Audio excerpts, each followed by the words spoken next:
Приветствую всех на канале «Жизнь женщин». Если вы в возрасте от 45 до 65 лет, то есть вероятность, что вы принадлежите к поколению сэндвич. Их жизнь проходит в тисках между «надо» и «должен», и времени на себя зачастую не хватает. Они, как начинка в сэндвиче, зажаты между обязательствами перед своими пожилыми родителями и взрослыми детьми с внуками. Пожилые родители продолжают стареть, с каждым годом становясь все беспомощнее. Они начинают требовать специального ухода и содержания. Дети пока не самостоятельные и не могут отделиться от родителей. Таким образом, представители поколения сэндвич заботятся о престарелых родителях и пока еще не самостоятельных детях. Возможно еще ситуация, когда наряду с заботой о родителях и детях появляется забота о внуках. Становится ясно, что вся жизнь человека посвящена заботе, уходу за другими, и у него нет даже минутки свободного времени на себя. Проблемы сэндвичей. Трудности сэндвичей часто вызваны экономическими причинами. Нередко нескольким поколениям приходится делить одно жилье, при этом образование стоит дорого, а няня или сиделка по карману далеко не каждому. Именно люди со множественными финансовыми обязательствами перед родными острее всего переживают экономические кризисы. Они также часто вынуждены менять условия труда на чрезмерно тяжелые. На социально-экономические трудности накладывается огромный стресс, с которым может столкнуться человек, обязанный каждый день ухаживать за пожилыми родственниками. Ежедневный стресс, который испытывают опекуны, может привести к эмоциональному выгоранию.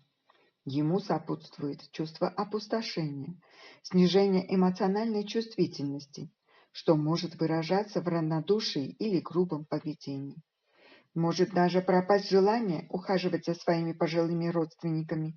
Начинает казаться, что в этом нет смысла. Люди поколения сэндвич редко обращаются за помощью к психологам.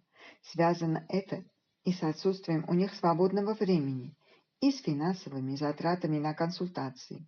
И главное, с пониманием, что психолог не сможет разрешить саму ситуацию.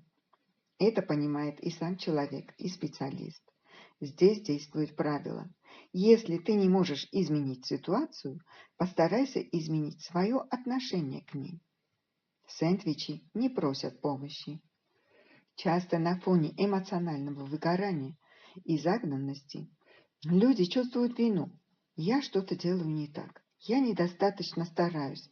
Все-таки это моя мама, мой отец. Это чувство может загнать человека в серьезную депрессию. Чтобы успевать что-то делать для себя и восполнять свою энергию, логично было бы делить обязанности со своими близкими. Но сэндвичи редко позволяют себе просить помощи, считая, что сами справятся. У нас чаще всего обязательства по уходу за пожилыми родственниками возлагаются на женщину, поскольку считается, что это ее долг и предназначение. Именно поэтому женщины, оказавшиеся в ситуации, когда им нужно следить за внуками, ухаживать за пожилыми родственниками и продолжать работать, крайне редко жалуются на состояние стресса или какие-то сложности, зачастую не осознавая масштабов эмоциональной нагрузки, свалившейся на них. Надежда на внуков. Как правило, представители поколения сэндвича не стремятся освободиться от необходимости поддерживать своих детей, а напротив, активно участвуют в их жизни.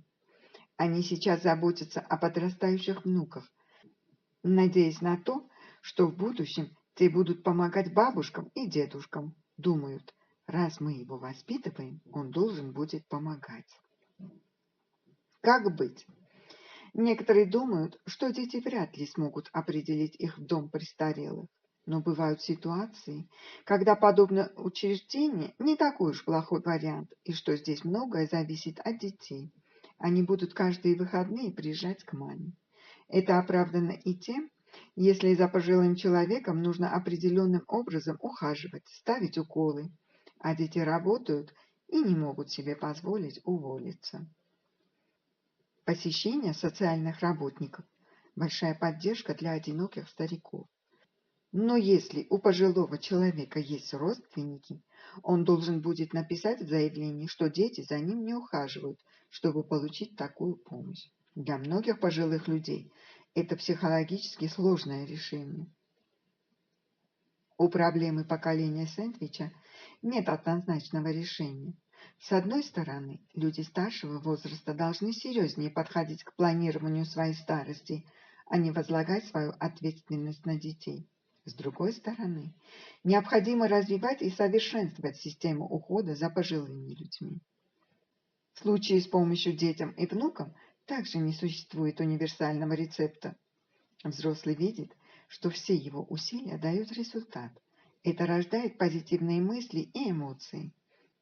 Общение с детьми и внуками может давать больше энергии, а общение с беспомощными родителями может ее забирать. Что же делать поколению сэндвич? Давление со стороны социума, косые взгляды родственников, мысли о моральном долге держат сэндвичей в постоянном тонусе. Они стремятся жить по-людски, чтобы совесть была спокойна, постепенно загоняя себя в угол и ставя на себе крест. Как позаботиться о себе, если больше некому? Будьте добры к себе. Помните, что забота о себе не блажь, а необходимость. Она позволит восстановить ресурсы и не выгореть окончательно. Помочь другим можно только тогда, когда помогли себе. Обеспечьте себе необходимое. Ешьте и пейте регулярно. Выбирайте качественные продукты. По возможности не жертвуйте сном. Посещайте врача, особенно если вас что-то беспокоит. От этого зависит ваше здоровье и эмоциональная стабильность. Выделите себе время. Хотя бы полчаса в день, которые будут принадлежать только вам. Четко обозначьте, что вам необходимы отдых и восстановление, и попросите домашних вас не беспокоить. Выберите занятие, которое вас расслабляет и приносит радость. Выходите из дома. Меняйте обстановку настолько, насколько это позволяет время и финансы. Выбирайтесь в кино, театр, на экскурсию или хотя бы на прогулку в парке недалеко от дома. Следите за своим состоянием. Не игнорируйте признаки сильного стресса и эмоционального выгорания, такие как повышенная раздражительность, бессонница, постоянное беспокойство, плохое настроение, апатия, тревога, головные боли. Подумайте о том, чтобы обратиться за помощью. Возможно, в некоторых случаях уход за пожилым родственником лучше поручить профессионалам на дому или в частном учреждении. Делегируйте. Хотя бы часть забот можно и нужно переложить на других членов семьи. Супруга, братьев и сестер, взрослых детей. Люди из теневого поколения настолько привыкают быть донорами, ухаживать, заботиться, развлекать, утешать, что начинают воспринимать это как исключительно свою обязанность. Это объяснимо, но не очень справедливо по отношению к себе.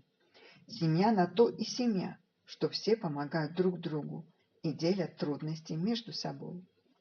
Напишите в комментариях, а вы относитесь к поколению сэндвич? Не забудьте подписаться на мой телеграм-канал, чтобы не пропустить самое интересное.